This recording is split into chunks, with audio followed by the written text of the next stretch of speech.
The space station was silent at night. Most of the crew were asleep, the long halls dim with only the sound of the air system humming.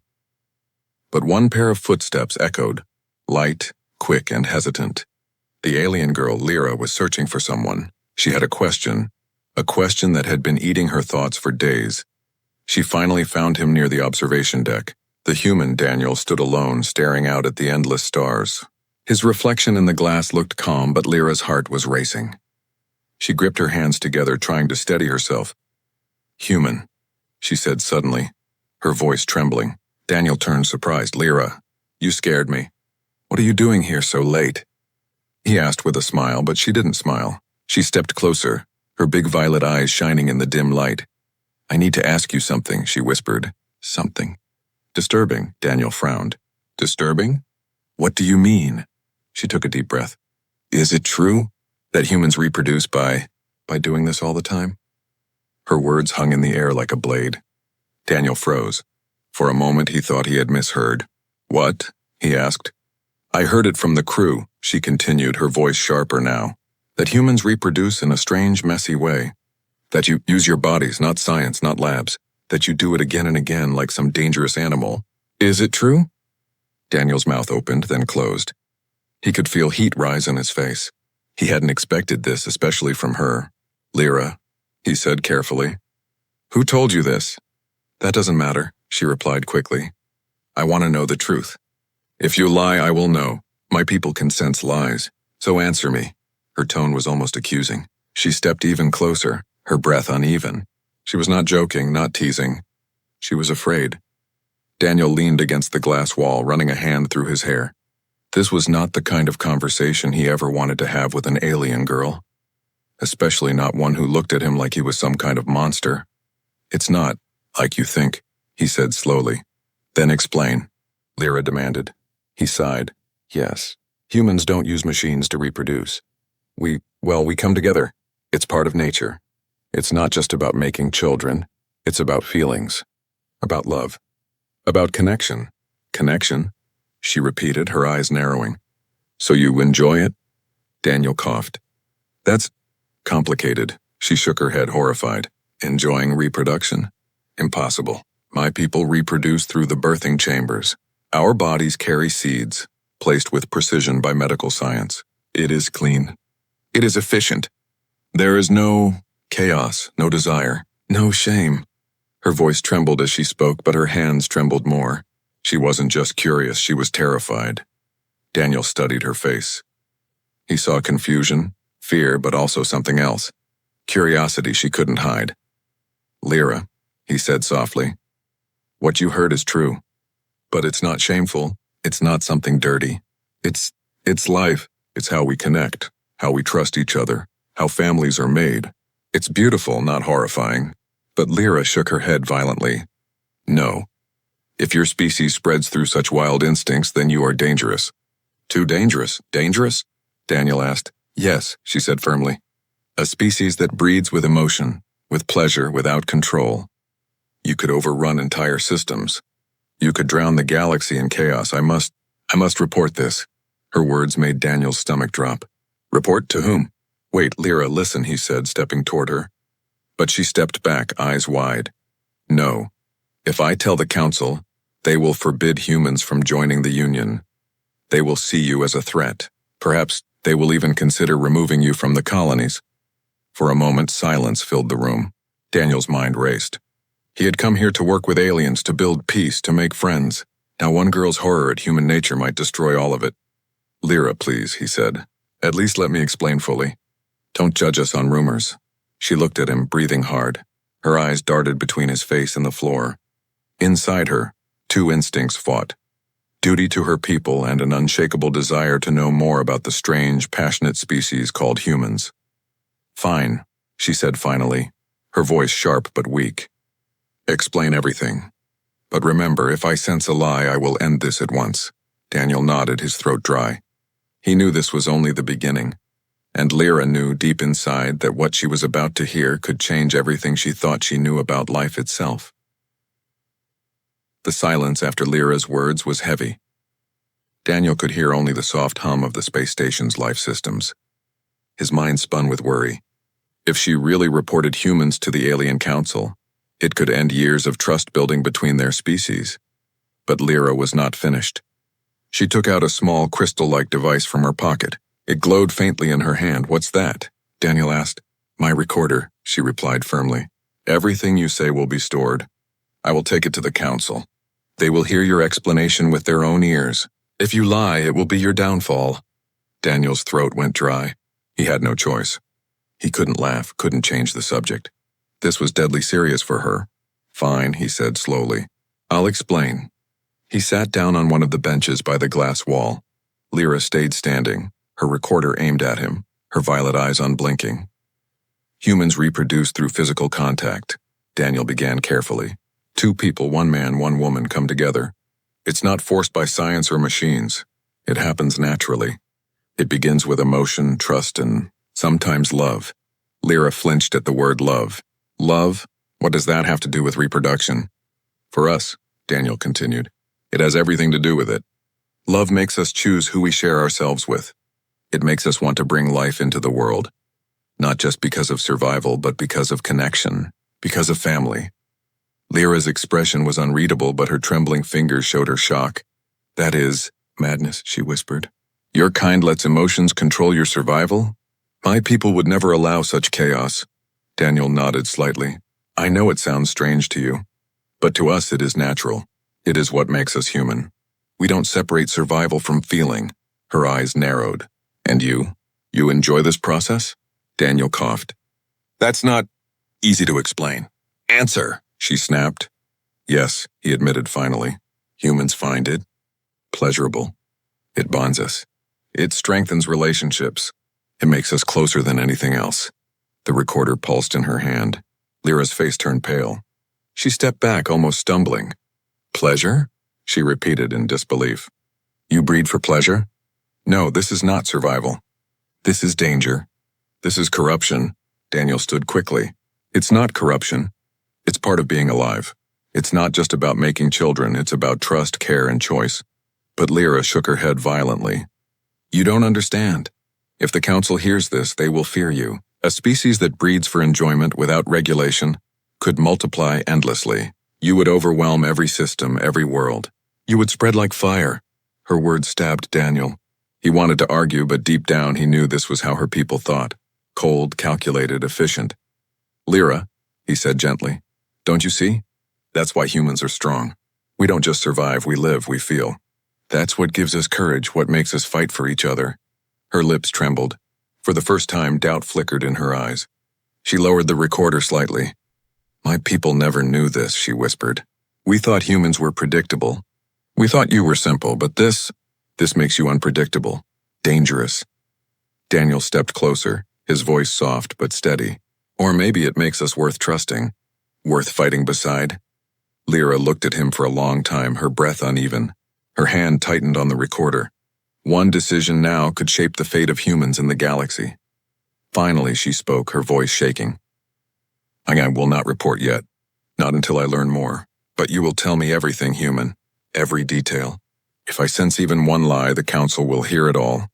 Daniel exhaled slowly, relief mixed with dread. She wasn't his enemy yet, but she wasn't his ally either.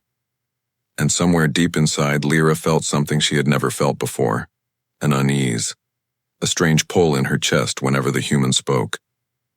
A part of her wanted to know more, not for her people, but for herself. The recorder dimmed in her hand. She turned sharply and walked away, leaving Daniel standing under the stars, wondering if this fragile thread of trust could hold, or if it would snap and doom them all. Lyra could not sleep that cycle. She lay on her narrow bed, the recorder crystal glowing faintly on the table beside her. Daniel's words replayed in her mind. Pleasure, love, connection. Each one felt like a storm hitting her calm, logical world. Her people had no word for love. They had no concept of pleasure and survival. They only knew duty and continuation of the species. Yet the humans spoke of feelings as if they were stronger than weapons, stronger than fear. By the time the station's lights brightened to morning mode, she had made her choice. She would not report Daniel, not yet. But she needed proof. Real proof. If what he said was true, she must observe him herself. She must see how humans lived, how they behaved when they were not under the eyes of the council. That day she followed him. Quiet as a shadow, she stayed just far enough behind. Daniel didn't notice. He was busy working on maintenance in the docking bay. He laughed with other humans, lifted heavy tools with ease, and shared food with them like it was natural. To Lyra, it was strange. Her people never ate together. Meals were taken alone, without talking, without smiling. Yet here humans passed dishes around, joked, and even argued like siblings. She found herself staring, her recorder capturing every detail. Later, she saw something that froze her heart. A human couple, 2 engineers, met in the corner of the bay. They touched hands, their faces close, their eyes locked. And then, without shame, they pressed their mouths together. Lyra gasped quietly, her violet eyes wide. Was this part of reproduction too? She felt her chest tighten. The couple laughed softly and walked away, unaware of the alien watching. Lyra leaned against the wall, her breath fast. Her people never touched like that. They never sought each other by choice. Reproduction was a cold transaction, guided by doctors and machines. But humans, they made it something else. That evening, she confronted Daniel again. He was surprised when she stepped into his quarters, her recorder in hand. "Lyra?" he asked. "You could have knocked." "Explain this," she demanded, her voice sharp but trembling. "2 of your people in the docking bay, they pressed their mouths together.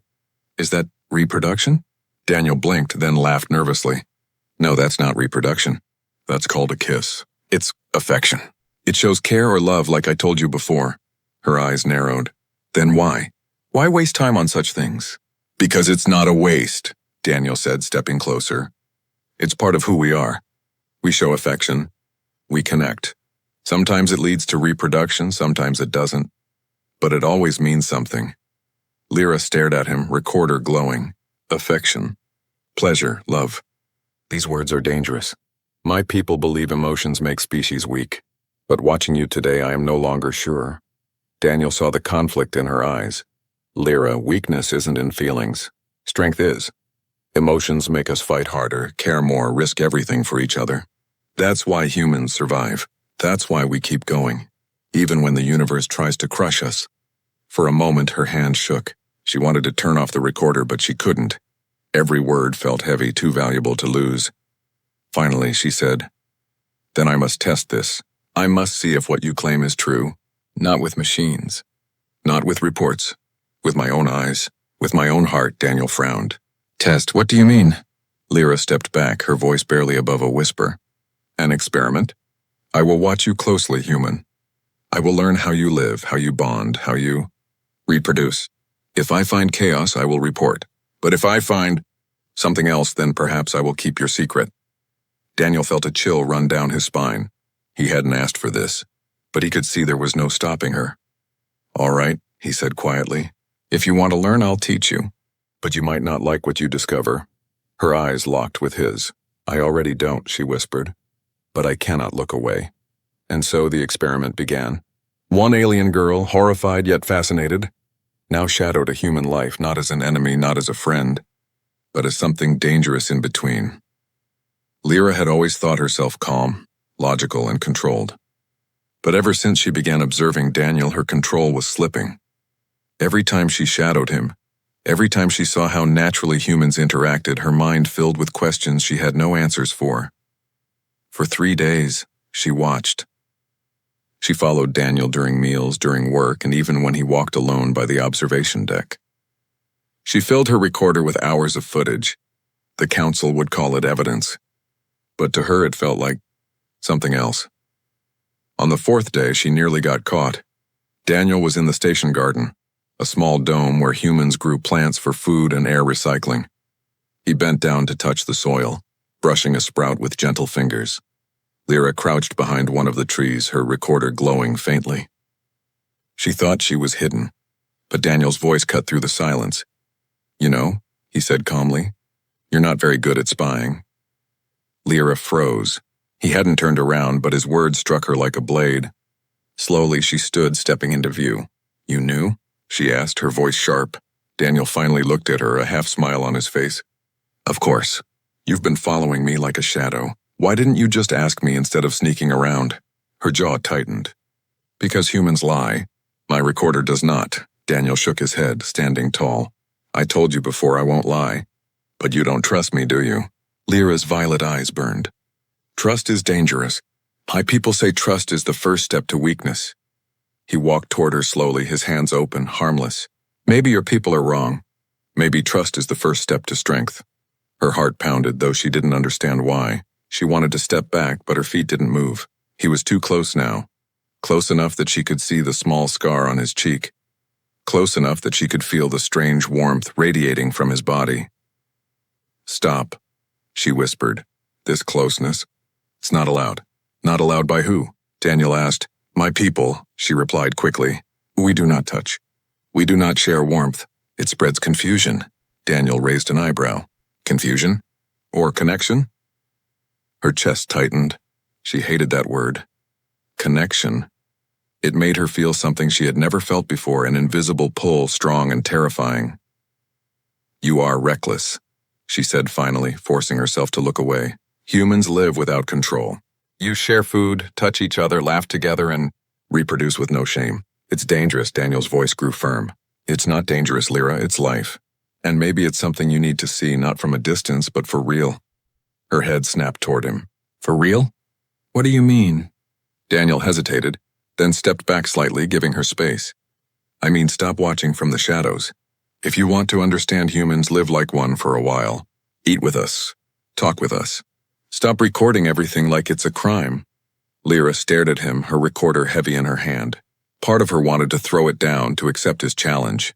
But another part screamed that this was betrayal of her people, betrayal of her duty. I cannot, she whispered. Can't. Daniel corrected gently.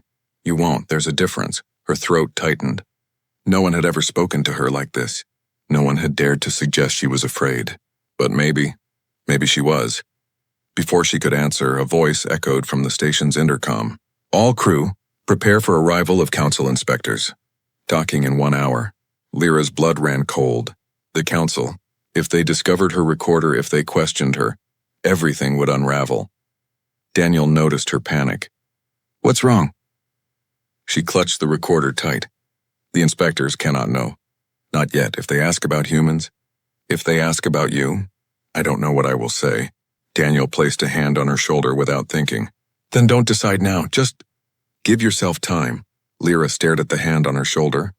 Her first instinct was to shake it off. But she didn't. For one strange moment, she let it stay. Then with a sharp breath, she pulled away. Do not touch me again, human. Next time I will not allow it. But her voice trembled, and Daniel knew she wasn't sure of her own words. As the alarm for docking echoed through the station, both of them realized the truth. The experiment was over. Now the test would come, and the council was waiting. The docking alarms echoed through the station like the beating of war drums. Crew members hurried through the halls preparing for inspection. Uniforms were straightened, tools hidden, and records polished. But Lyra stood frozen outside the garden dome, the recorder burning cold in her palm. The council was here. Daniel noticed her pale face. You're afraid, he said softly. I am not, she snapped quickly, but her trembling voice betrayed her. If they ask me about you, if they discover this device, she held up the glowing recorder. It could mean exile, or worse, Daniel's jaw tightened. Then hide it. Don't let them use your words against us. Lyra shook her head. You don't understand. Council inspectors can scan for concealed objects. If they detect it, they will know I withheld information. Daniel looked her straight in the eyes. Then let me keep it. Her breath caught. What? Give it to me, he insisted. If they search you, you'll be clean. If they search me, well, I'm already human. They expect me to hide things. For a long moment, Lyra just stared at him. No one had ever offered to take her risk before. In her world, survival meant protecting oneself first. But here was Daniel, calmly asking to take her danger onto his shoulders. Her hand shook as she extended the recorder. He took it gently, slipping it into his jacket. You're reckless, she whispered. Maybe, Daniel said, a faint smile on his lips. Or maybe that's what trust looks like. An hour later, the inspectors arrived. Tall, silver-robed figures with metallic implants stepped onto the station deck. Their cold eyes scanned everything, every movement. Crew members bowed their heads respectfully. though Daniel noticed the stiffness in their posture. No one truly welcomed the council. The lead inspector, a woman with pale skin and steel markings across her temples, spoke in a sharp voice. "We are here to evaluate the integration of human personnel into the Union fleet. Our questions will be answered with full honesty. Lies will not be tolerated." Lyra's heart pounded as the inspectors moved down the line of officers. They asked questions about efficiency, safety, reproduction policies. Each answer was logged into their glowing tablets. Then at last they reached Daniel. "You," the lead inspector said, her cold eyes fixing on him. "Human." Daniel straightened. "Yes. You reproduce differently from the rest of the Union species. Is this true?" The entire hall went silent. Even the hum of the engines felt distant. Lyra's chest tightened. They were asking the exact question she feared. Daniel glanced at Lyra. Her violet eyes pleaded with him, though she said nothing. He turned back to the inspectors. "Yes, humans reproduce differently." Murmurs ran through the crew. The inspector raised an eyebrow. "Explain." Daniel hesitated. If he spoke carelessly, it could condemn his people. But lying was too dangerous. He chose his words with care. For humans, reproduction is not just science. It is choice, it is bond. It is connection between two individuals. It makes us stronger, not weaker. The inspector's face did not change, but her tone grew colder. Connection? Emotional ties, pleasure? Such things lead to chaos. Your species may not be fit for Union service. Daniel's fists clenched, but he forced his voice calm. "You're wrong. Feelings are not chaos. They are the reason we fight to survive. The reason we protect one another. Without them, we would be machines. We would not be human." The inspector stared at him for a long moment. Finally, she turned her gaze toward Lyra. You have been near this human. Do you confirm his words?" Lyra froze. Every eye in the room turned to her. Her throat felt like stone. If she confirmed, she could be accused of bias. If she denied, she would betray Daniel, and betray the strange truth she had begun to believe. Her recorder was gone, hidden with Daniel. All she had left was her voice. Slowly she stepped forward, her heart pounding so loudly she thought they would hear it. "Yes," she said quietly. "I confirm." The inspector's cold eyes narrowed. "Then perhaps you are compromised as well, alien girl." Lyra's chest tightened, but she did not step back. For the first time in her life, she did not let fear rule her. Daniel's hand curled into a fist at his side. If they punished her for standing with him, he knew he would not stay silent. The council had come to test humanity. But now, they had also awakened something far more dangerous. Loyalty between a human and an alien who should never have trusted each other. And that bond, fragile but unbreakable, was about to be tested harder than ever. The council chamber was cold. Metal walls glowed faintly with pale light, and the air smelled of sterile steel. Daniel stood in the center, wrists bound with magnetic cuffs. Beside him, Lyra was unchained but forced to remain under watch. 4 inspectors sat high above, their glowing tablets ready to record every word, every movement. "The human speaks of connection," the lead inspector announced, her voice sharp as a blade. "We will now see if this is strength or weakness. A trial will be held." Lyra's breath caught. "Trial? What kind of trial?" The inspector's steel-marked face tilted toward her. "A simple test. If human emotion is strength, then the human will survive. If it is weakness, he will fail, and the Union will know the truth." Daniel raised his chin. "Fine. I'll take your test." The inspectors smiled faintly as though already expecting his failure. The trial chamber was a wide dome, empty except for glowing panels on the floor. When Daniel was released inside, he felt the hum of hidden machines beneath his boots. A voice echoed from the ceiling. "You will face 3 challenges," the inspector said. "Each one will reveal the truth of your species." Daniel flexed his wrists, ready. Lyra watched through a glass barrier, her hands pressed against the wall. The first challenge: isolation. The floor panels lit up, and walls rose around Daniel, forming a maze. At first it seemed simple: walk and find the exit. But the walls shifted, turning corridors into dead ends. The more he moved, the more trapped he became. "This is about patience," the inspector explained. "Humans are ruled by emotion. Anger will make him fail." Daniel's chest tightened as frustration burned inside him. Every wrong turn made his heart pound faster. But then he remembered Lyra's wide violet eyes watching him, trusting him. He slowed down, breathing carefully. Step by step, he walked calmly until the shifting walls finally opened to the exit. The inspectors looked displeased. He passed, but barely. The second challenge, illusion. The room shifted again. Suddenly, Daniel was not alone. Before him appeared three figures, human crew members, their faces twisted with fear. "Help us, Daniel," they cried, their voices desperate. Daniel rushed forward, but his hands passed through them like smoke. "They weren't real," Lyra shouted from outside. "It's a trick. Don't believe it." The inspector's voice echoed. "Humans care too much. They cannot see beyond lies if emotions are used against them." Daniel gritted his teeth. His instinct screamed at him to save the illusions, but again, he remembered Lyra's warning, her trembling voice telling him not to fall. He forced himself to walk past the cries, ignoring the shadows. The illusions vanished. The inspectors' faces grew darker. The final challenge, sacrifice. The floor glowed red, and suddenly a beam of light appeared on Lyra. A mechanical arm extended above her, humming with deadly energy.